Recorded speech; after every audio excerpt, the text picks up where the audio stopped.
Alhamdulillah wassalatu wassalamu ala Rasulillah wa ala alihi wa sahbihi wa mawalah wa la hawla wa la quwata illa billahi wa ba'd. Alhamdulillah, segala puja dan puji hanya milik Allah subhanahu wa ta'ala. Salawat dan juga salam kita kepada Rasul kita Nabi besar Muhammad sallallahu alaihi wa ala alihi wasallam. Kita lanjutkan kembali kajian kita, masih membahas kitab 175 Jalan Menuju Surga Allah Azza wa Jal, karya Naib bin Mamduh Al-Su'ud. Di antara jalan-jalan menuju surga Allah subhanahu wa ta'ala adalah menanamkan kasih sayang terhadap makhluk yang ada di bumi. Kita baca dulu perkataan pengarang di sini, baru kita bentangkan sedikit. Nabi SAW bersabda di sini, Ar-Rahimuna yarhamuhumur Rahman, irhamu man fil ardi, sayarhamukum man fis sama. Orang-orang yang penuh kasih sayang akan selalu dikasihi oleh Ar-Rahman, Zat yang Maha Pengasih. Maka kasih inilah orang-orang yang ada di bumi, niscaya kalian akan dikasihi oleh Zat yang ada di langit. Nabi SAW juga bersabda, Man la yarham la yurham. Barang siapa yang tidak memiliki kasih sayang, niscaya dia tidak akan mendapatkan kasih sayang. Kata beliau, di antara penduduk sorga yang telah Nabi SAW kabarkan tentang mereka dengan sabdanya, bahwa penduduk sorga ada 3 golongan. Kemudian beliau menyebutkan di antara mereka adalah seorang laki-laki yang penuh kasih sayang dan berhati lembut kepada karib, kerabat dan sesama muslim. Hadis ini dikeluarkan Imam Muslim. Baik. Ma'asyiral muslimat yang dimuliakan Allah Subhanahu wa taala. Kita tahu bahwa agama Islam ini adalah dinul rahmah, agama yang dibangun di atas kasih sayang. Karena Allah Subhanahu wa taala yang menciptakan kita tersifati, dan salah satu namanya adalah Ar-Rahman Ar-Rahim, Zat yang Maha Penyayang lagi Maha Pengasih. Bahkan Allah mengatakan, kataba rabbukum ala nafsihi rahmah. Maka Rabb kalian telah mewajibkan kepada dirinya tentang adanya sifat rahmat. Jadi Allah Subhanahu wa ta'ala tersifati dengan sifat rahmat, penuh dengan kasih sayang kepada hamba-hambanya. Sekalipun ada di antara hamba-hamba Allah yang bermaksiat kepada Allah, tapi tetap Allah sayang dengan hamba tersebut, masih diberikan kehidupan, diberikan rizki, kesehatan, nikmat dan begitu seterusnya, walaupun mereka kufur. Terkadang orang-orang yang kufur kepada Allah Azza wa Jal, kehidupan mereka secara lahiriah di dunia lebih baik dibandingkan orang-orang yang beriman, kan? Mereka lebih kaya terkadang, lebih sehat, lebih cerdas, lebih banyak nikmat dibandingkan kita yang beriman. Karena itu bentuk kasih sayang Allah secara umum kepada seluruh makhluknya. Adapun kasih sayang Allah secara khusus tentu tidak diberikan kecuali kepada orang-orang yang beriman. Itulah bedanya kalimat Ar-Rahman dan kalimat Ar-Rahim. Kalau Ar-Rahman itu mencakup semua makhluk. Allah sayang kepada semua makhluknya, kafirnya, muslimnya. Tetap Allah berikan rizki kepada mereka. Tetapi Ar-Rahimnya Allah itu tidak diberikan kecuali kepada orang yang beriman. Kenapa demikian? Karena rahimnya Allah itu bukan hanya di dunia saja, tapi sampai ke akhirat. Tapi kalau rahmannya Allah itu hanya sebatas dunia saja. Artinya bahwa Allah Subhanahu wa taala tersifati dengan sifat kasih sayang. Dan kita punya Tuhan yang sangat penyayang. Kemudian Allah Subhanahu wa taala yang tersifati dengan sifat penyayang mengutus kepada kita seorang nabi juga yang disebut dengan Nabi Rahmah. Nabi yang penuh dengan kasih sayang dengan umatnya. Sehingga Allah Subhanahu wa taala mengatakan wa ma arsalnaka illa rahmatan lil alamin. Tidaklah kami utus engkau wahai Muhammad melainkan untuk menebar kasih sayang di tengah-tengah alam semesta. Masyarul muslimat yang dimuliakan Allah Azza wa Jalla, dan agama yang dibawa Rasul serta dakwah yang diemban Rasul juga adalah agama yang penuh dengan kasih sayang, dan dakwahnya pun penuh dengan kasih sayang. Ada satu kisah menarik bagaimana Nabi SAW menunjukkan kasih sayang kepada umatnya. Di zaman Rasul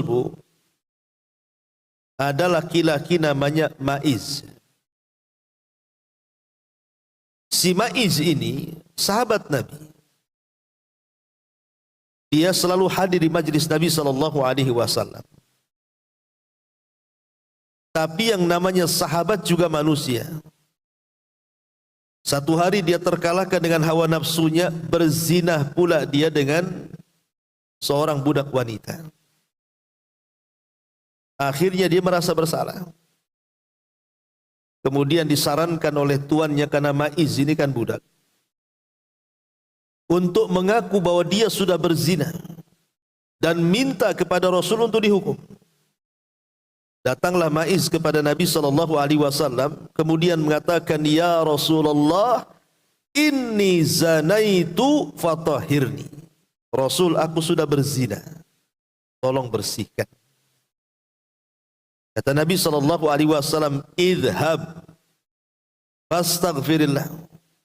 Sebaiknya kau pergi minta ampun kepada Allah, jangan pernah kembali. Karena konsekuensinya berat kan, Bu? Kalau orang datang kepada Nabi ngaku berzina minta dihukum, itu sudah cukup tanpa harus mendatangkan saksi. Karena pengakuan itu sekuat-kuatnya saksi. Saksi itu didatangkan kalau tidak ngaku, baru datang saksi. Tapi kalau udah ngaku, ngapain ada saksi lagi? Ya langsung dihukumlah. Tapi Nabi SAW itu Nabi yang penuh dengan rahmat. Tidak lantas orang datang ngaku berzina langsung dirajam. Tidak. Kata Rasul, pergi. Tinggal kau bertobat kepada Allah dan jangan kembali. Tapi karena si Maiz ini memang ingin bertobat kepada Allah, ingin dibersihkan dosanya di dunia supaya tidak kotor di akhirat, dia tetap kekeh mengatakan, zanaitu fatahirni. Rasul, aku sudah berzina loh, rajam loh aku. Akhirnya karena terus kekeh seperti itu, minta untuk dirajam, maka mau diapakan lagi? Rasul sudah sayang, padahal diberikan kesempatan supaya bertobat, dan kalau sudah bertobat memperbaiki hidupnya dengan memperbanyak ibadah, kan nanti banyak pahala yang dibawa. Tapi karena dia sudah bulat tekad, akhirnya kemudian dirajamlah si Maiz ini. Ketika dirajam, Bu, yang namanya dilempari batu ya sakit, bukan? Lari dia. Si Maiz ini lari, dikejar sama para sahabat sampai mati. Ketika Nabi SAW mendengar bahwa si Ma'iz ini kabur, ketika dirajam, dilempari batu, dikejar para sahabat, Rasul marah sama para sahabat, "Hala taraktumu?" Kenapa kalau kalian mengejar si Ma'iz? Kalau dia sudah kabur, biarlah dia kabur katanya. Ngapain dikejar katanya? Mungkin dia kalau sudah kabur mau tobat dan memperbaiki dirinya, malah dikejar, dirajam sampai mati. Tapi bahasa Nabi SAW, "Hala taraktumu?" Kenapa kalian kemudian mengejar dia? Biarkanlah dia. Itu bentuk kasih sayang Nabi. Nabi itu masih memberikan kesempatan kepada Ma'iz untuk bertobat, gitu maksudnya. Kemudian datang lagi setelah peristiwa Ma'iz ini, Bu, seorang wanita. Namanya wanita Ghamidiyah. Datang kepada Rasul dan mengatakan, "Ya Rasulullah, inni zanaitu fatahirni." Aku pun berzinah, Rasul. Tolong bersihkan aku. Jangan kau tolak sebagaimana kau tolak Ma'iz, katanya. Lah kebetulan wanita ini sedang hamil. Maka Rasul mengatakan, "Oh tidak. Kamu tidak berzina, jangan-jangan kau hanya mencium, memeluk, memegang, dan begitu seterusnya." Kata wanita ini, "Berzina wahai Rasul. Ini buktinya saya hamil," katanya. Kata Nabi SAW, "Kalau begitu, pulang, lahirkan dulu bayimu." Lihat bagaimana kasih sayang Rasul. Karena kalau dirajam ada bayinya, bayi salah apa? Yang salah kan ibunya. Bayi tidak bersalah. Makanya Nabi SAW suruh wanita ini pulang. Maksudnya itu jangan pernah kembali. Sudah pulang, lahirkan anakmu, bertobat, ibadah sampai mati. Setelah kemudian 9 bulan, wanita ini melahirkan. Datang dia bawa bayinya. Kemudian mengatakan, "Ya Rasulullah, ini bayiku sudah lahir. Inni zanaitu fatahirni." Ingatkan, aku wanita yang dulu pernah berzina, bersihkan aku, katanya. Kata Nabi SAW, "Tidak bisa. Siapa yang menyusui bayimu? Sebaiknya kau pulang, susui bayimu 2 tahun sempurna." Sebenarnya kalau wanita ini paham maksud Rasulullah itu, tidak perlu balik lagi dia. Susui bayinya, bertobat di rumah, sudah tidak perlu balik lagi. Tapi kebersihan wanita ini memang betul-betul teruji. Setelah 2 tahun menyusui dan anaknya sudah mulai makan, maka dia datang kepada Nabi SAW mengatakan, "Ya Rasulullah, aku sudah menyusuinya selama 2 tahun. Kapan aku dirajam?" Oh, lihat, ya, keteguhan wanita ini. Akhirnya terpaksalah karena dia yang minta. Maka wanita ini pun mulai diletakkan di tanah lapang. Kemudian para sahabat siap dengan batu dan melempar. Lah salah satu yang melempar itu adalah Khalid ibn Walid. Saking marahnya Khalid itu melempar sambil mencaci maki wanita itu. Maka Nabi SAW menegur Khalid dan mengatakan, "Ya Khalid, jangan kau cela wanita itu. Karena sungguh dia sudah bertobat yang kalau tobatnya dibagikan kepada 70 penduduk Madinah mencukupkan bagi mereka." Karena keikhlasannya. Tapi lihat 2 kisah antara Ma'iz dan wanita Ghamidiyah ini. Di sini Nabi mengajarkan bagaimana Nabi kita ini penyayang. Masih memberikan kesempatan untuk bertobat karena Allah juga penyayang. Kalau Allah Subhanahu wa taala mau, bisa saja Allah Subhanahu wa taala mengadab setiap dosa yang kita lakukan dengan azab yang dia kehendaki, tapi kan tidak. Tidak semua dosa langsung ditampakkan azabnya. Tapi Allah Subhanahu wa taala saking ghafurnya, Allah menutup terkadang sebagian aib dan dosa kita supaya manusia tidak tahu. Sebab kalau saya dan ibu dibongkar aibnya, enggak ada orang berkawan dengan kita, Bu. Siapa yang tidak punya aib? Tapi Allah itu rahmat, penuh kasih sayang, ditutupnya pula aib kita. Diberikan kesempatan pula untuk bertobat. Habis bertobat kemudian diampuni pula tobat kita. Habis diampuni tobat kita, diganti pula keburukan dengan kebaikan. Dan disediakan sorga. Rahmat apa lagi yang sangat luas yang Allah Subhanahu wa taala berikan kepada kita. Jadi dinul Islam itu dibangun di atas rahmat. Nah di sini mu'alif pengarang membawakan dalil bahwa di antara jalan dari jalan-jalan 175 ke sorga itu adalah hendaklah ditanamkan kasih sayang kepada kita. Di zaman Nabi ada seorang datang menemui Nabi SAW. Ada yang mengatakan dia munafik, ada yang mengatakan ya sahabat Nabi, wallahu a'lam. Tapi yang jelas bahwa orang ini datang menemui Rasul. Lah ketika itu Rasul sedang menggendong Hasan dan Husain, cucunya. Kemudian merangkul, memeluk, mencium. Nampak kasih sayang Rasul kepada cucunya. Jadi orang ini heran dan mengatakan, Rasul, saya ini punya 10 anak. Oh, laki-laki dan perempuan, tidak ada satupun yang kucium dari anak-anakku. Heran laki-laki ini karena Rasul memeluk Hasan, memeluk Husain, merangkul, mencium. Sementara dia mengatakan, aku loh punya 10 anak, tidak satu pun kucium mereka, katanya. Maka Nabi SAW mengatakan, la taf'al, jangan kau lakukan. Dari sini Rasul mengatakan, irhamu man fis sama sayarhamukum man fil ard. Irhamu man fil ardi sayarhamukum man fis sama.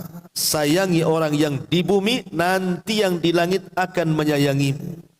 Kalau engkau tidak melakukan, hampir-hampir Allah mencabut kasih sayang dalam hatimu. Jadi kasih sayang itu penting. Lah kalau kita lihat dalam kehidupan di masyarakatnya, kasih sayang itu lebih tinggi dibandingkan cinta.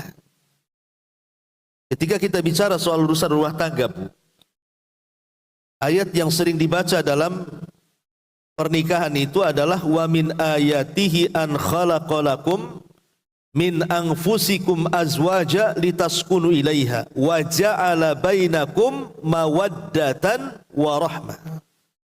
Di sini ada kalimat mawaddatan wa rahmah. Mawaddah itu artinya cinta. Rahmat itu artinya kasih sayang. Cinta itu tertanam dalam hati, tapi kasih sayang itu terwujud dalam bentuk akhlak kepribadian. Itu bedanya, ya. Kalau cinta itu dalam hati, tapi kalau rahmat itu akhlak yang tampak, itulah rahmat namanya. Terkadang, Bu, mungkin saya, ibu, dulu ya awal-awal nikah, mungkin yang nikah atau yang jomblo, ya, pasti dua-duanya ada cinta, sayang. Ibu cinta sama suami, sayang sama suami. Itu awal pernikahan. Mulai punya anak satu, cintanya mulai sedikit-sedikit luntur, kan? Anak dua mulai luntur. Anak tiga, sudahlah ya, jangan cerita, apalagi dia punya cucu. Jadi namanya cinta itu bisa berlalu dengan berlalunya waktu, dengan banyaknya masalah, banyaknya pertengkaran, tidak saling memberikan hak dan kewajiban. Itu cinta lama-lama hilang. Atau mungkin sudah tidak cantik lagi, tidak ganteng lagi, sakit-sakitan, capek ngurus, hilang cinta itu, Bu. Tetapi cinta boleh hilang, Bu, kasih sayang tak boleh hilang, ya. Karena yang menjadikan rumah tangga utuh itu bukan cinta, tapi kasih sayang. Kenapa kamu nggak cerai dengan dia? Kamu kan data cinta, kasihan. Nah, kasihannya itu yang tak jadi, yang nggak jadi cerai kan kalimat kasihan tuh. Kasihan, katanya. Tengok anak-anak banyak. Apalah, bersabar aja saya di situ. Begitu, Bu. Kadang-kadang mungkin ada di antara kita yang diuji lah, mungkin suaminya sakit lama gitu kan. Udah disarankan, udahlah cerai aja, cari lagi. Enggak lah, kasihan saya dengan dia. Kasihan lagi yang keluar tuh. Lah kasih sayang inilah yang lebih tinggi tingkatannya dibandingkan hanya sekedar cinta saja. Karena cinta itu belum tentu ada rahmat, Bu. Suami terkadang cinta sama ibu, kan? Tapi di satu waktu terkadang suami zalim sama ibu. Entah mukul, entah ngomong merepet gitu kan, menghina, merendahkan. Tapi tak diceraikan juga karena masih cinta, Bu. Cinta itu tidak mesti ada rahmat. Tapi kalau rahmat, Bu, terkadang cinta itu akan muncul nantinya. Makanya kenapa agama Islam itu dibangun di atas rahmat. Itulah yang menjadikan langgengnya sebuah rumah tangga itu kan ada rahmat di situ. Tapi kalau sudah tidak ada rahmat, Bu, oh jangan dilanjut rumah tangga. Pasti yang ada hanya kekerasan, kekerasan dan kekerasan. Karena tidak ada akhlak lagi di situ. Apa gunanya berumah tangga kalau nggak ada akhlak di situ? Makanya kenapa kemudian salah satu jalan menuju surga adalah tanamkan sifat rahmat ini, kasih sayang. Kemudian juga dalam kehidupan yang lainnya, mungkin itu urusan rumah tangga ya. Urusan yang lainnya contohnya umpamanya Nabi SAW mencontohkan bagaimana menanamkan rahmat itu bukan hanya kepada setakat kepada keluarga suami istri saja, tapi juga ditunjukkan kepada bagaimana sayangnya kepada orang tua, bagaimana sayangnya kepada anak-anak, bagaimana sayangnya kepada tetangga, dan kepada muslim-muslim yang lainnya, bahkan kepada non-muslim sekalipun. Selama mereka tidak memerangi kita. Rasul sudah mencontohkan semuanya. Masyarul muslimin wal muslimat yang dimuliakan Allah Azza wa Jalla, ada beberapa dalil yang ingin saya sampaikan terkait dengan sifat rahmat ini. Disebutkan di dalam sebuah hadis yang dikeluarkan Imam Muslim, Nabi SAW mengatakan, as-sa'i alal armalati wal miskin kal mujahid fi sabilillah awil qa'imil lail as-sa'imin nahar. Orang yang suka membantu janda-janda miskin dan juga fakir miskin, maka mereka sekedudukan dengan para mujahid di jalan Allah, atau mereka sekedudukan dengan orang yang terus melaksanakan salat malam dan orang yang terus melaksanakan puasa sunnah di siang hari. Orang yang suka membantu janda-janda miskin ataupun fakir miskin itu sendiri, maka sekedudukan dengan para mujahid di jalan Allah, atau seperti orang yang salat malam terus dan puasa sunnah terus. Hadis ini mengajarkan bagaimana Nabi SAW memerintahkan kita untuk punya sifat rasa kasih sayang, menolong orang-orang yang susah. Seperti janda-janda yang sudah sepuh, kadang-kadang ada sebagian mereka yang tidak ada tanggung jawab. Suaminya pergi atau meninggal, keluarganya pun tidak ada yang ngurus dia gitu ya. Kadang-kadang susah kehidupan mereka. Ataupun para fuqara wal masakin, ketika kita menolong mereka, Rasul kasih 3 pahala loh, dalam bentuk kasih sayang, supaya kita tergerak sebenarnya. Dengan diberikan 3 pahala itu supaya kita tergerak, terangsang menolong mereka, dan itu bentuk kasih sayang kita kepada mereka. Bayangkan sekedudukan dengan mujahid, karena jihad tidak mesti dengan jiwa, dengan harta pun jihad. Sekedudukan dengan solat malam, bahkan puasa sunnah. Kenapa membantu kok lebih utama dibandingkan solat malam dan puasa sunnah? Karena kalau solat malam, Bu, manfaatnya untuk ibu saja.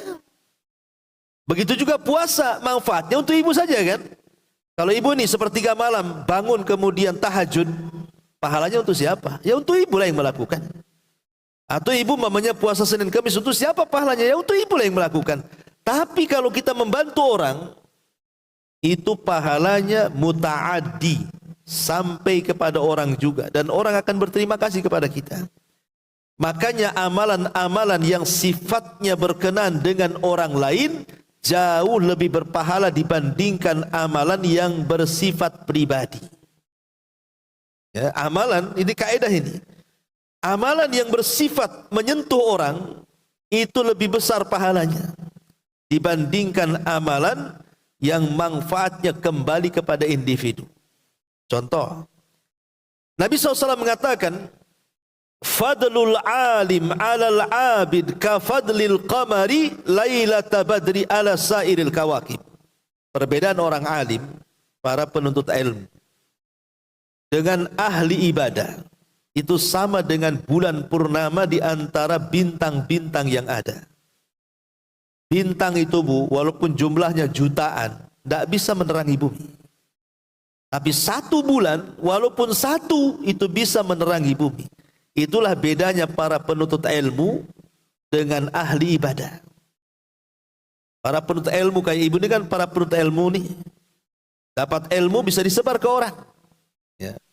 Tetapi para ahli ibadah mau nyebar kemana? Karena asal ibadah itu harus sembunyi-sembunyi. Kalau ditampakkan bisa riya malah. Kan itu ya. Tapi kalau ilmu nggak boleh sembunyi-sembunyi, harus disebar. Nah, itulah makanya ibadah yang menyentuh orang itu lebih baik dibandingkan ibadah yang hanya bersifat pribadi. Nah, seperti ini bentuk kasih sayangnya adalah kita membantu fuqara wal masakin, dan inilah dinul Islam, dinur rahmah. Kemudian juga contoh yang lain, Nabi SAW mengatakan, ana wa kafilul yatim fil jannati hakadha. Saya dan para pengkafil anak yatim di sorga seperti ini. Kemudian Rasul mengisyaratkan 2 begini, telunjuk dan jari tengah, kemudian dirapatkan. Jadi kita akan menjadi teman Nabi SAW di sorga bagi yang mengkafil anak yatim.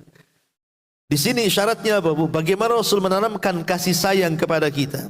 Bentuk kasih sayangnya apa? Mencintai anak-anak yatim. Bahkan kalau ibu keras hati, untuk melembutkannya itu salah satunya apa? Mengusap kepala anak yatim. Itu lembut, Bu, hatinya. Ibu kalau sudah keras, ya, maka cari anak yatim, anak tetangga itu, panggil dia, usap kepalanya, kasih amplop juga. Kalau nggak dikasih amplop, mana mau dia lari lah. Jadi maksudnya itu di sini ada isyarat bahwa agama Islam itu dibangun di atas rahmat. Makanya ada seorang laki-laki mengadu kepada Nabi SAW, Rasul, kok hati saya ini keras sekali ya. Seperti apa contoh keras hati, Bu? Ibu kalau sudah malas dengar Quran, malas dengar nasihat, malas sholat, malas ibadah, itu tanda-tanda keras hati itu yang kayak gitu. Udah malas itu udah keras hatinya. Jadi orang ini mengadu kepada Rasul dan mengatakan, ya Rasulullah, qaswatun fi qalbi, ini hatiku kok keras sekali, kenapa ini? Maka Nabi SAW mengatakan, in aradta an yalina qalbaka fa'at'imil miskin wamsah ra'sal yatim. Kalau engkau ingin melembutkan hatimu, beri makan tuh fakir miskin, kemudian usaplah kepala anak yatim. Itulah bentuk kasih sayang. Dengan kita menyayangi orang, akhirnya Allah sayang dengan kita. Ketika kita sayang dengan fuqara wal masakin, dengan anak-anak yatim, kita bantu mereka, Allah sayang dengan cara apa? Akhirnya Allah lembutkan hati kita tuh. Bentuk sayangnya Allah, Allah lembutkan hati kita. Itulah hadis Rasul di sini, irhamu man fil ardi sayarhamukum man fis sama. Sayangi orang yang di bumi, nanti Allah sayang dengan kita. Yang kedua, dalam bentuk sayangnya bukan hanya lembutkan hati saja, Bu. Karena kalau kita bersedekah kepada orang, bukan berarti tertanam paradigma sekuler kan, Bu. Kalau kita sedekah 100 hilang 100, tidak. Justru dengan sedekah 100 Allah ganti 700 kali lipat. Itu dalam bentuk kasih sayang. Mana qasamin malis sadaqah. Tidak mungkin harta yang disedekahkan itu berkurang, bahkan bertambah dan bertambah. Lebih daripada itu, Allah berikan lagi kasih sayang dengan sedekah apa? Bisa menyembuhkan penyakit. Allah sayang dengan kita dengan sedekah itu, akhirnya penyakit kita hilang. Kata Rasulullah, dawau mardokum bis sadaqah. Obati orang sakit kalian dengan cara sedekah. Bahkan lebih daripada itu, dia diberikan berlipat ganda pahala dan akan menjadi tabungan dia kelak di hari yang tidak ada naungan kecuali naungan Allah Subhanahu wa taala. Jadi satu amalan, tapi bagaimana Allah Subhanahu wa taala menunjukkan sayangnya kepada kita dengan berbagai macam keutamaan. Kemudian juga contoh yang lain yang dikeluarkan Imam Muslim dari hadis Abu Hurairah radhiyallahu anhu, Rasul mengatakan, man nafasa am mu'minin kurbatan min kurabid dunya nafasallahu anhu kurbatan min kurabi yaumil akhir yaumil qiyamah wa man yassara ala mu'sirin yassarahu Allahu fid dunya wal akhirah Wa man satara musliman satarahullahu fid dunya wal akhirah wallahu fi aunil abdi ma kana al abdu fi auni akhi. Barang siapa yang menghilangkan kesulitan kepada seorang muslim dari kesulitan-kesulitan dunia, maka Allah akan hilangkan kesulitan-kesulitan dia kelak pada hari kiamat. Barang siapa yang mempermudah kepada orang yang berhutang, maka Allah akan mudahkan kehidupan dia di dunia dan di akhirat. Barang siapa yang menutup aibnya seorang muslim, Allah akan tutup aibnya di dunia dan di akhirat, dan Allah akan senantiasa menolong hambanya selama hamba terus menolong saudaranya. Lihat di sini juga ada ajaran dari Nabi SAW, bagaimana Rasul mengajarkan kasih sayang kepada umatnya. 3 perkara diajarkan di sini. Pertama, membantu kesulitan seorang muslim. Membantu kesulitan seorang muslim, Bu, tidak mesti dengan harta. Ada orang mungkin kelilit hutang atau ada masalah yang memang perlu bantuan, tapi kita pengen bantu tak punya uang pula untuk membantu. Kan tidak mesti dengan uang. Kita bisa bantu menghibur mereka dengan cara apa? Memasukkan perasaan gembira supaya menghilangkan kesulitan pikirannya. Kata Rasul, sebaik-baik amalan adalah jabrul qulub. Apa jabrul qulub itu? Sururun tudkhiluhu ala qalbil muslim. Kebahagiaan yang ibu masukkan ke hati saudaranya muslim. Entah dengan bercanda supaya dia tertawa, jangan murung terus gitu ya. Entah menghibur dia. Namanya orang seperti itu kan perlu hiburan. Ya dicandai, diajak ngobrol, dicurhati kan lama-lama, tapi jangan gibah ya. Artinya hanya sekedar untuk memasukkan perasaan senang saja. Bagaimana caranya? Jangan pula orang sudah sulit, sudah stres, ibu datang membuat stres pula, kuadrat stresnya. Kan ada yang kayak gitu, Bu ya. Ini tetangga lagi stres, banyak masalah. Ibu masuk ke rumah tetangga bukan menyelesaikan masalah, justru memberikan kesulitan yang bertambah-tambah. Sudah stres hidupnya, ibu gibain dia kan. Apa nggak makin stres hidupnya tuh? Disakiti lagi dengan lisan kita kepada dia, makin stres lagi. Kasihan orang itu sudah pusing, jangan kita buat pusing lagi. Jadi ini yang pertama. Yang kedua, dalam bentuk rahmat juga adalah memberikan kelonggaran. Kalau ada orang pinjam uang sama ibu, dia nggak sanggup bayar, memang nggak sanggup bayar. Lain kalau seandainya dia sanggup bayar tapi tak mau bayar, itu disebut matlul ghani, zalim. Termasuk orang zalim itu orang yang punya utang sanggup bayar tapi tak mau bayar, itu zalim namanya. Tapi ada orang-orang yang memang nggak pengen bayar tapi tak bisa bayar. Lah orang yang seperti ini berikan kemudahan. Berikan kemudahan kepada mereka, karena mereka sudah berusaha untuk membayar tapi tak sanggup juga. Berikan kemudahan. Kalau kita memberikan kemudahan yang seperti ini, maka Allah akan mudahkan dia di dunia dan di akhirat. Bahkan kalau kita melakukan seperti itu, maka Allah akan sayang kepada kita dengan memberikan apa? Ibu akan diberikan pahala setiap hari sebesar hutang yang ibu hutangkan sama dia. Kalau ibu hutangi 1 juta, berarti setiap hari ibu dapat pahala 1 juta tuh. 1 juta dalam rangka sedekah. Jadi makin lama di sahurnya, makin banyak pahala ibu gitu maksudnya. Syukur-syukur kalau umpamanya sudah saya sedekahkan saja, itu lebih baik lagi. Oh enggak bisa Ustaz, uangnya banyak. Kalau 5.000 enggak apa-apa saya sedekahkan. Ini 5 juta katanya. Ya sabar-sabarin saja. Ya dalam rangka menghibur supaya kita tidak sakit hati, dengerin hadis ini saja. Ini penghiburnya. Kalau udah dongkol gitu, nggak bayar-bayar, baca hadis ini lagi, dia tenang lagi kan. Nah, kemudian yang ketiga, bentuk kasih sayangnya juga, man satara musliman satarahullahu fid dunya wal akhirah. Siapa yang menutup aibnya seorang muslim, maka Allah akan tutup aib dia di dunia dan di akhirat. Ini penting, menutup aib seorang muslim itu penting, karena kita ini kadang-kadang mudah sekali membongkar aib orang. Padahal jelas-jelas orang yang datang ke ibu itu minta supaya jangan diceritakan aibnya. Diceritakan juga sama ibu. Kan ada orang baik-baik ibu datang kepada ibu. tolong ya, saya ini ada masalah, tapi cukup kamu saja yang tahu, yang lain jangan. Iya, kata ibu. 2 hari 1 RT tahu semua. Dari siapa coba? Padahal jelas-jelas ini man satara musliman, coba kan. Rasul yang mengatakan siapa yang menutup aib orang, jelas-jelas orang ini minta ditutup aibnya, ibu pula bongkar dengan bahasa, tidak Ustaz, saya waktu menceritakan kepada orang lain saya pun ngomong sama, tolonglah jangan diceritakan karena orangnya minta jangan diceritakan. Gitu ya. Yang itu juga akhirnya satu kampung tahu. Nah di sini Allah mengatakan, Rasul mengatakan, wallahu fi aunil abdi maka nal abdu fi auni akhi.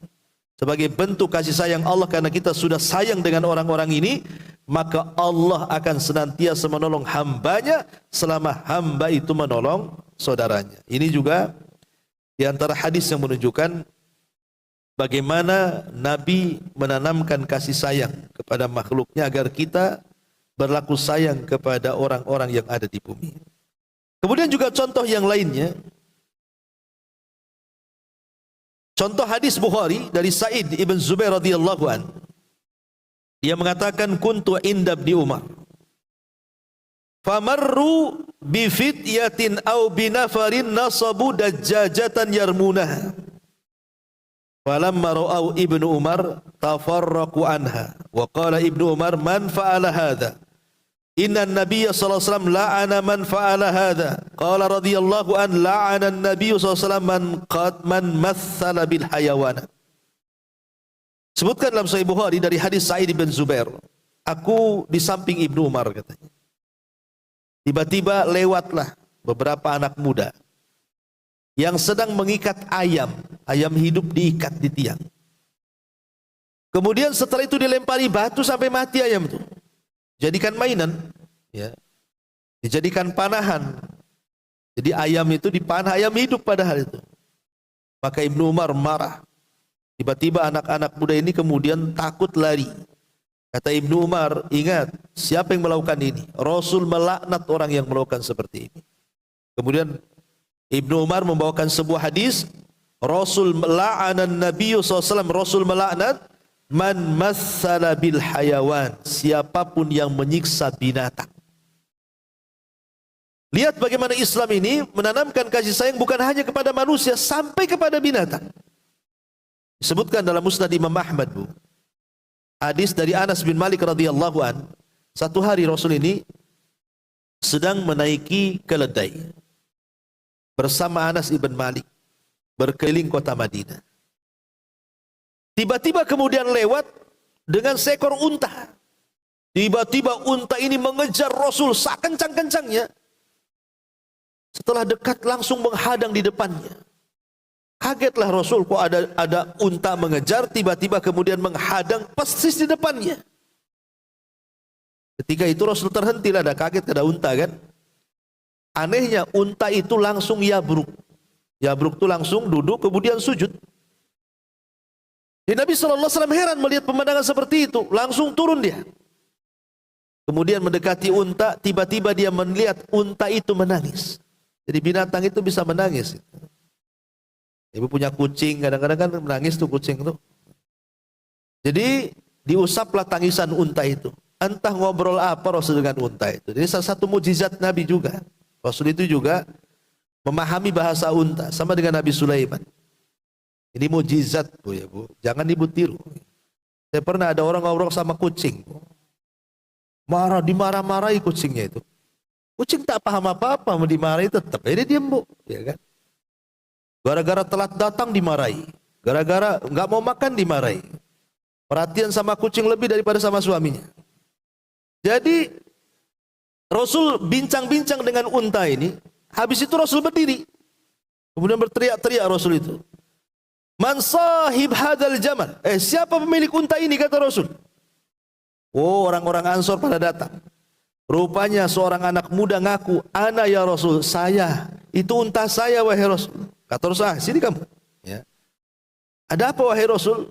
Maka Rasul mengatakan, fattaqillah, bertakwalah kau kepada Allah. Lihat untamu ini. Fa innahu syaka alayya annaka tuji'uhu wa tut'ibuh. Lihat untamu ngadu sama saya, katanya. Engkau suka membuat dia lapar, engkau suka membuat dia lelah letih, tapi engkau hasik mempekerjakan saja.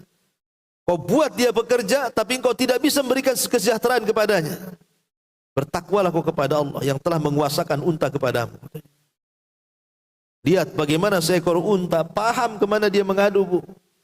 Kepada Nabi SAW.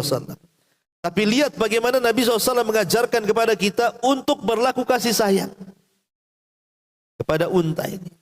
Bahkan satu hari Nabi itu bersama pasukan, Bu, hendak berperang. Tiba-tiba Nabi SAW berhenti di tengah jalan karena ada induk burung mutar-mutar. Rasul berhenti. Ada induk burung mutar-mutar. Berarti burung ini sedang mencari anaknya. Jadi Nabi SAW berhenti dan mengatakan kepada para sahabat, siapa yang mengambil anak burung itu, katanya. Maka tiba-tiba sahabat mengatakan, saya wahai Rasul, saya ambil anaknya, saya akan rawat dia. Kata Rasul, jangan kau pisahkan anak burung dengan induknya, balikkan dia ke sarangnya. Maka akhirnya sahabat ini mengembalikan ke sarangnya. Lihat bagaimana burung saja Rasul melarang sahabat untuk memisahkan antara induk dan anaknya. Coba, manusia ini kadang-kadang nggak gimana ya. Kadang-kadang dipisahkan pula, coba, orang tua dengan anaknya, terutama biasanya orang yang sudah bercerai ini, bahaya nih. Kadang-kadang sudah bercerai, entah ikut bapaknya atau ikut emaknya. Kadang-kadang tuh didoktrin itulah sama orang tuanya masing-masing kan. Ibunya ngomong sama anaknya, jangan kau ketemu bapakmu jahat kan itu. Kata bapaknya, jangan kau ketemu emakmu itu terlaknat namanya kan. Dipisah-pisahkan tuh. Tidak boleh memisahkan lah urusan sampean dengan suami atau urusan suami dengan istri, anak tuh jangan dibawa-bawa lah kan begitu. Rasul saja melarang memisahkan induk burung dengan anaknya, kita pula tega memisahkan manusia satu dengan yang lainnya. Nah, ini enggak, Islam tidak dibangun seperti itu. Islam itu dinur rahmat. Islam itu agama yang penuh rahmat. Jangan kemudian memisahkan sesuatu yang harus bersambung. Ya.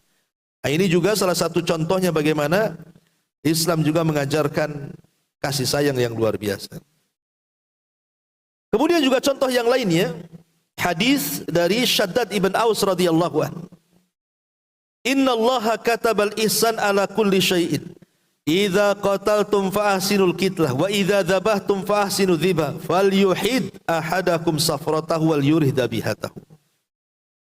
Sesungguhnya Allah Subhanahu wa taala sudah mewajibkan untuk berbuat baik kepada segala sesuatu. Apabila kalian membunuh, maka bunuhlah dengan cara yang baik. Apabila kalian menyembelih, maka sembelilah dengan cara yang baik. Tajamkan pisaumu, bahagiakanlah sembelihan hewanmu. Lihat bagaimana Rasulullah SAW mengajarkan kasih sayang kepada kita. Dalam menyembelih hewan saja, hewan itu tidak boleh takut-takuti. Ngasah pisau depan muka dia. Entar lagi kau sembelih, tengok pisaunya nih. Tak boleh. Atau nyembelih hewan di depan kawannya yang mau disembelih ketika kurban umpamanya. Tidak boleh. Bahkan ada di zaman Rasul itu seorang sahabat menggeret kambing mau disembelih dengan cara dipukul paksa. Maka Rasul mengatakan, jangan kau lakukan, engkau sudah membunuh hewan ini 2 kali katanya. Sekali kau seret dan kau siksa, sekali kau potong pula dia. Jadi Islam ini sampai seperti itu ya. Bahkan ketika menyembelih saja kata Rasulullah, fal yuhidda safratahu, tajamkan pisaunya supaya jangan nyiksa binatang nanti. Kalau tumpulkan kasihan binatang nggak mati-mati jadinya. Yang lebih daripada itu, wal yurih dabihatau, senangkan tuh sembelihannya, kasih makan dulu, kasih kawin dulu kalau memang dia kawin. Ya pokoknya jangan disiksa lah kan. Nah, ini menunjukkan di antara Islam itu adalah dinur rahmah, agama kasih sayang. Ma'asyiral muslimin muslimat yang dimuliakan Allah Subhanahu wa taala. Di sini Nabi SAW mengatakan, malam yarham la yurham. Siapa yang tidak memiliki kasih sayang, niscaya dia tidak akan diberikan kasih sayang. Ibu-ibu yang dirahmati Allah Subhanahu wa taala, agama Islam ini semua mengajarkan kasih sayang, mulai daripada rukun Islam. Rukun Islam anggaplah salat, puasa, zakat, haji. Kalau kita perhatikan, itu semua mengajarkan kepada kita sifat ini, kasih sayang. Contoh mamanya, sholat. Sholat itu mengajarkan kasih sayang kepada kita. Karena dalam sholat itu kata Allah Subhanahu wa taala berfirman, "Innas salata tanha 'anil fahsya'i wal munkar." Kan itu, sesungguhnya sholat itu bisa mencegah perbuatan keji dan mungkar. Perbuatan keji dan mungkar. Ini kalimat keji dan mungkar ini kan berkaitan dengan kezaliman. Ya, perbuatan lisan kita mungkin kotor kepada orang, perbuatan kita jahat kepada orang, hati kita juga jahat kepada manusia. Lah dengan solat itu semua dihilangkan dan itu bentuk kasih sayang di situ. Ustaz, tapi ada juga tuh, dia solat Ustaz. Tapi saya ini tak tahu pula, sakit saya kalau dia ngomong tuh. Apa yang kita salahkan solatnya? Tidak. Yang disalahkan itu orang yang solat tidak bisa disalahkan. Berarti solat yang ia lakukan itu belum berdampak kepada hidupnya. Padahal Bu, kalau ibu solat 17 kali loh minimalnya ibu baca ihdinas siratal mustaqim.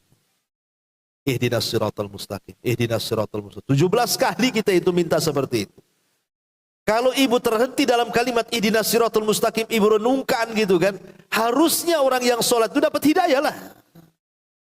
Ya, tapi kalau asal-asalan bacaannya ya mungkin ya, tapi kalau dia dalam sholat itu betul-betul ingkisar, kita merasa hamba Allah Subhanahu wa taala meminta hidayah betul-betul dalam surah Al-Fatihah itu, tidak mungkin lah 5 kali sholat tidak dapat hidayah itu. Kalau betul-betul kita minta kan. Sehingga kalau kita minta hidayah dapat hidayah, makanya tidak mungkin orang itu melakukan perbuatan keji dan mungkar karena dapat hidayah dia. Dan ini menunjukkan rahmat yang tertanam dalam salat. Kemudian yang kedua, zakat. Sama, zakat itu kan juga kepekaan kita kepada orang kan. Zakat itu kan ujian harta Bu. Zakat sedekah itu ujian harta. Kenapa ujian harta? Coba saja Bu, ibu yang cari uang dari pagi sampai malam, tidak ada yang bantu. Keringat dingin, keringat panas, ya kan? Semua ibu keluarkan. Capek, lelah, letih. Sudah uangnya banyak. Tiba-tiba dikasih kepada orang yang gak ada sangkut pautnya dengan pekerjaan. Dia tidak membantu kita. Dia tidak ikut ngasih saham kepada kita. Kadang-kadang kita gak kenal siapa dia. Tahu-tahu uang kita disuruh dikasih pula sama dia. Itu kan ujian harta namanya. Kalau kita kemudian bisa memberi, berarti luluslah kita dalam ujian harta itu. Karena itu kita bisa melawan hawa nafsu, tertanamlah sifat kasih sayang di situ. Nah, itulah makanya zakat itu juga menanamkan sifat kasih sayang. Kemudian contoh yang ketiga, puasa. Kenapa kita berpuasa? Supaya orang-orang yang terbiasa makan enak itu juga merasakan laparnya orang-orang susah ketika mereka lapar. Akhirnya kita yang biasa makan 3 kali atau 5 kali sehari, tidak makan sebanyak itu. Oh, beginilah rasanya orang susah tak makan itu. Akhirnya tertanamlah sifat kelembutan kasih sayang. Puasa juga mengajarkan kelembutan kasih sayang kan. Termasuk juga haji. Haji pun sama Bu. Orang haji ke Mekah itu kan tidak semua orang kaya. Ada orang miskin nabung dari 60 tahun yang silam gitu ya. Akhirnya baru berangkat dia. Harus jual rumah, jual kebun, jual macam-macam gitu untuk haji itu. Tapi lihat, haji itu juga mengajarkan kepada kita kasih sayang. Karena kalau kita lihat manasik haji, semua pakaian orang haji itu sama. Bukan lantaran mempunyai ibu orang kaya, wah ihramnya pakai batik. Nanti lucu lah, kan ihram pakai kain batik kan itu. Semua sama, menunjukkan kesetaraan antara orang kaya dan miskin di situ. Supaya nampak kasih sayang sama rata di depan Allah Subhanahu wa taala. Intinya bahwa rukun Islam itu kalau kita perhatikan semua mengajarkan kasih sayang. Dan di sini jalan menuju surga itu salah satunya adalah dengan cara menanamkan kasih sayang dan menghilangkan kekerasan di dalam hidup kita. Karena Allah Subhanahu wa taala itu ada seorang ulama, siapa namanya saya lupa ya. Dia mengatakan, seandainya aku mati katanya, kemudian dihadapkan kepadaku untuk menghisab aku, satu orang tuaku, yang satunya Allah Subhanahu wa taala, maka aku memilih yang menghisabku adalah Allah, bukan kedua orang tuaku. Kenapa? karena Allah lebih sayang denganku dibandingkan kedua orang tua. Bayangkan, Allah Subhanahu wa ta'ala menjadikan rahmat itu 100 bagian. Kemudian yang 1 bagian ditarik, diletakkan di dunia. Yang 99 bagian diletakkan di sorga. Ya. Yang 1 bagian rahmat yang ditarik ke dunia itu saja kita lihat, orang tua sayang dengan anaknya, anak sayang dengan orang tuanya, kita sayang dengan tetangganya, sayang dengan orang miskin, sayang. 1 rahmat saja, 1 dunia bisa sayang-sayangan tuh. Semana pula kalau yang 99 itu digabung tuh, seperti apa sayangnya manusia tuh, wong 1 saja sudah seperti itu. Makanya ulama ini mengatakan, kalau aku dihisab pada hari kiamat, yang menghisab aku kedua orang tuaku, yang satunya Allah, aku milih Allah. Kenapa? Karena kasih sayang Allah masih tersimpan 99 di sana. Dan Allah lebih sayang dengan hambanya dibandingkan orang tuanya dengan anaknya. Dalam perang Hunain, kan menang tuh kaum muslimin. Jadi tawanan-tawanan perang itu, terutama kaum hawa, kaum wanita itu dikumpulkan di satu tempat. Jadi ada seorang ibu celingak-celingu, kayak orang bingung, orang stres, menangis. Rupanya ibu itu kehilangan bayinya. Kadang-kadang ada ibu lain yang memegang bayi, ditengoknya disangka bayi dia, padahal bukan. Pokoknya kayak orang stres ibu itu, dan itu diperhatikan Nabi. Sudah putus asa lah ibu ini, sudah nggak tahu lagi bayinya di mana. Sudah menangis dia, sudah putus asa betul. Akhirnya dia terduduk, tiba-tiba ada yang ngantar bayinya. Tentu udah lama dia cari bayi itu, tiba-tiba ada yang ngantar bayinya, apa nggak bahagia tuh bu? Sampai dia lupa menutup auratnya ketika menyusui anaknya, saking bahagianya. Kemudian Nabi SAW mengatakan kepada para sahabat, sediakan kayu bakar di sana. Kata sahabat, untuk apa? Sudah sediakan aja kayu bakar. Maka sahabat kemudian menyediakan kayu bakar, kemudian dinyalakan. Kata Rasulullah, perintahkan ibu itu untuk melempar bayinya ke dalam api itu. Sahabat mengatakan, ya Rasulullah, mana mungkin seorang ibu akan melemparkan bayinya ke dalam api? Tentu dia akan sayang kepada bayinya. Dari sini Rasul mengatakan, Allah jauh lebih sayang dibandingkan ibu itu kepada anaknya, kata Rasul. Ini Rasul ingin memberikan tarbiyah, bukan betul-betul melemparkan bayi itu ke api. Itu Rasul ingin memberikan tarbiyah bahwa Allah itu lebih sayang kepada kita dibandingkan dia kepada anaknya. Makanya ketika seseorang itu berlumuran dosa, tiba-tiba kemudian dia bertobat kepada Allah Azza wa Jalla, Allah itu asyaddu farahan. Zat yang paling bahagia ketika melihat hambanya bertobat. Kenapa? Karena Allah itu sifat kasih sayangnya lebih mendahului dibandingkan sifat kemurkaannya. Makanya pintu sorga itu dilebihkan 1, 8. Kalau pintu neraka itu cuman 7 saja. Sudah saya jelaskan, untuk menunjukkan rahmat Allah itu berlebih dibandingkan kemurkaannya. Jadi kalau kita ini menyayangi orang-orang yang ada di bumi, maka lihat bagaimana kasih sayang yang banyak yang Allah punya itu akan diberikan kepada kita. Makanya sayangi orang-orang yang di bumi, nanti Allah akan sayang kepada kita. Itulah jalan yang ditempuh menuju surga, yang poin yang ke-10, keutamaan sifat kasih sayang. Wallahu a'lam bishawab. Ini uraian yang bisa saya sampaikan. Silakan kalau ada yang mau bertanya. Kita buka tanya jawab. Tidak, apa-apa, kita tutup.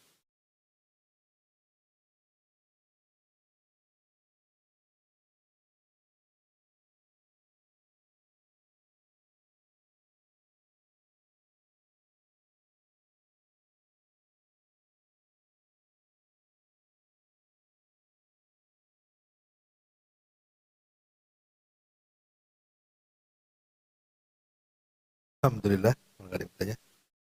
Subhanaka bihamdika asyhadu an la ilaha illa anta astaghfiruka wa atubu ilaik. Allahu taala alam. Assalamualaikum warahmatullahi wabarakatuh.